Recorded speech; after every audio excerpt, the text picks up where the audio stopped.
Don't you think যে যুবসাথী যে ভাতাটা দেওয়া হচ্ছে এইটা কোথাও গিয়ে পশ্চিমবঙ্গের বেকারত্বকেও প্রকাশ করে দিচ্ছে না? যে হাজার হাজার যুবক 1,500 টাকার জন্য লাইন দিচ্ছে, এটা নেগেটিভ পড়বে না তো?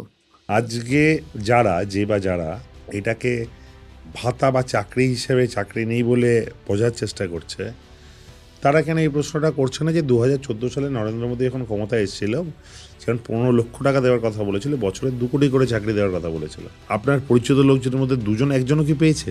আজকে একটা সময় ছিল যখন প্রত্যেকটি স্টেশনে একটা দুটো করে বুক স্টল থাকতো, যে বুক স্টলে প্রচুর ভিড় থাকতো। কী জন্য ভিড়? এই চাকরির পরীক্ষার ফর্ম, LICর ফর্ম বেরোচ্ছে, ব্যাংকের ফর্ম বেরোচ্ছে, রেলের ফর্ম বেরোচ্ছে। আজকে সেই দোকানগুলোর হাল কি একবার খোঁজ নিয়েছেন? সে দোকানদারদের গিয়ে প্রশ্ন করুন, জিজ্ঞেস করুন কোন চাকরির ফর্মটা বেরিয়েছে। আজকে দেশটাকে প্রাইভেট করে দিচ্ছে মোদী সরকার। যতই যা হোক, আলটিমেট তো সেন্ট্রাল পলিসি অনুসারেই তো রাজ্যকে চলতে হয়।